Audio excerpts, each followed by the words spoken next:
What's up, America? Neil here with Geauga Firearms Academy. Thanks for watching.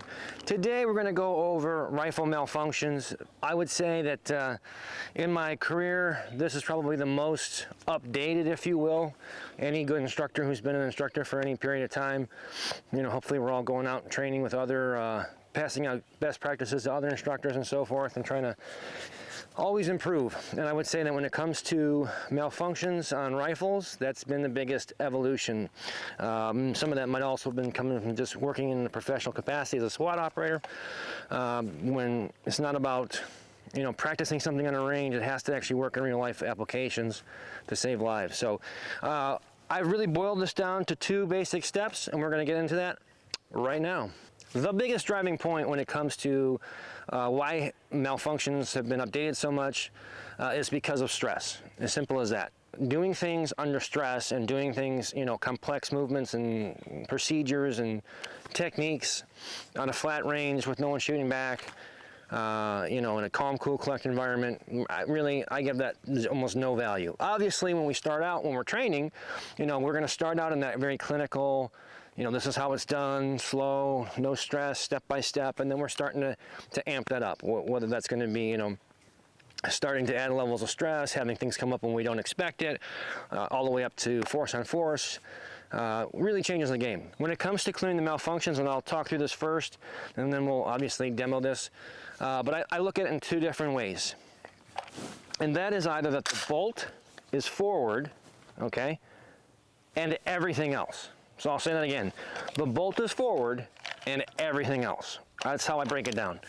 Meaning that if I get a click instead of a bang and the bolt is forward, and by the way, when I say forward, that's not forward. There's a pretty big gap that's pretty obvious to see there. All the way in battery forward. That's a tap rack. That's all there is to it. I'm going to be tapping the magazine, rack another round, and either one, I'm going to find that for whatever reason, the gun is completely dry and it just didn't lock open, or you know, it didn't feed in properly. Whatever the case is, or had a bad round, bad primer, etc., that's going to fix it. Anything else, I don't care what it is. I don't care if it's a double feed. I don't care if it's failure to extract and there's brass sticking. It doesn't matter to me. Anything other than the bolt forward is what I call everything else. So if it is everything else, here's the procedure again. We're doing this dry, it's not an empty gun. So if this bolt is anything like this or more, brass sticking out all the way to the back, double feet, etc., here's going to be the process. So I have my gun up, I get a click, no bang, doesn't work, okay? You can or not, it's up to you, and you can try to engage your safety. The one thing that this will tell you right off the bat, if the safety does engage, then we know that the hammer's cocked to the rear. If the hammer's forward, the safety is not going to go on. So that does tell us something. Ultimately though, I don't really care too much about that. So I'm going to break the gun down. So I have my good positive grip up here in the front. So immediately what I'm going to do in this case is I'm going to take this support hand, okay, as I bring the gun in a little bit, and I'm going to bring this straight to the mag well, okay? So basically, just grabbing the gun like this. So I'm gonna break this down and come back here. I'm gonna pull, I'm gonna put the stock into my chest stomach area here, so I have something to pull back. If you wanna use the old two-finger method, I don't really care. I got a magnifier in this one, so that's gonna prevent me from getting in there. It doesn't really matter. That is why we wanna have, obviously, an ambi charging handle where we can get control on both sides, because you never know. I'm gonna pull this back. Now, as soon as I pull the charging handle back, it's obviously gonna be locked. And by the way, before we go any further, if I'm talking about the charging handle or the bolt catch and you're not familiar with these terms, this video is not for you. Please go get some fundamental training on rifles. We're way past that right now. We're talking about high stress, a malfunction occurs, how do we fix it? So again, if these terminology doesn't make sense, please go get some training. Very, very important. So this charging handle is going to be back immediately from here. There might be brass that comes out, we don't know. I'm going to press the charging handle back into position. And the reason I'm doing that, I'll show you on this side of the camera. If there is any type of brass or anything inside there, I just pull the charging handle back, which potentially could get anything out of there. And now I want to reoccupy that space. I'm going to push that back forward to take that space up. Then, since we're already on this side, I'm going to take my finger, press the magazine release, and I'm going to remove that magazine. Now, we can look at this. Next step is in How are you set up? Is this a home defense where you just grabbed a gun? I know all the dudes out there, you guys think you're gonna have all this kit running around your house trying to find, you know, John Wick assassins. Hopefully that's not you, and you're smart enough to just take your family to a safe room where you all go into and you call 911 and protect yourself. But nonetheless, what I'm saying here is this might be your only source of ammo and your only magazine. So I'm not gonna just rip this out and ditch it. If you're in a law enforcement, military capacity, whatever, security, yeah, you can rip the magazine out, ditch it, because you're gonna have more with you.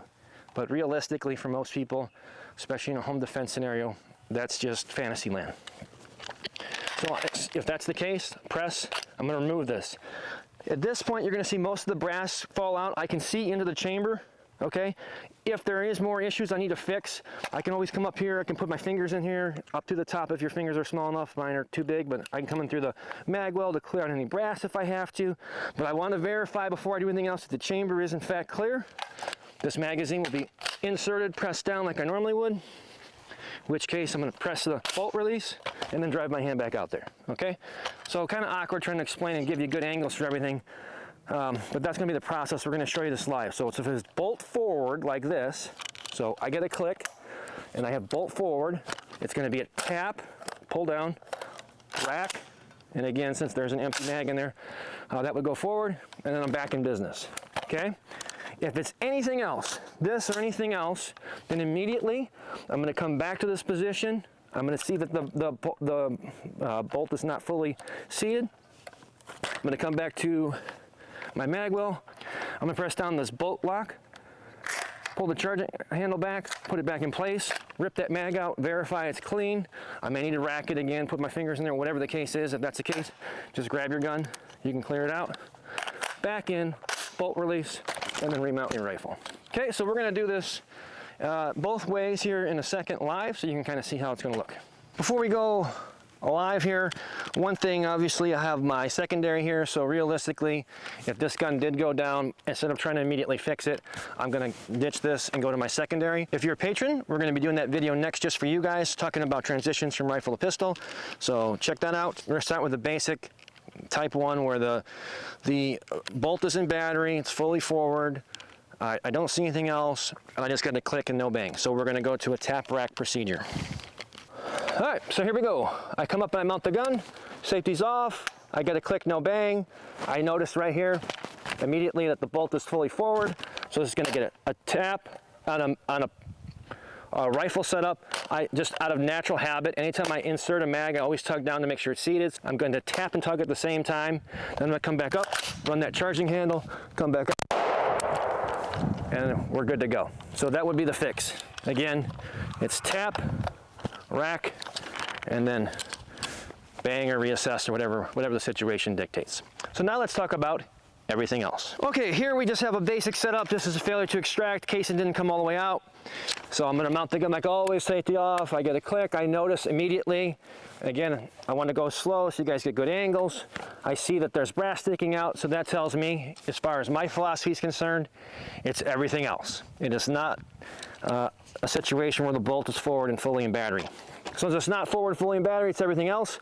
So immediately I'm gonna take my support hand, bring that back to the mag well, okay? I'm gonna show you on this side again. As soon as I come to that mag well, I'm gonna be pressing on the bottom of the bolt catch. So once I'm there, I'm gonna go ahead and pull the charging handle back, take that space up, pull that mag out and look inside. As of right now, that chamber is clear. So I'm gonna immediately insert, tug, paddle release, back out.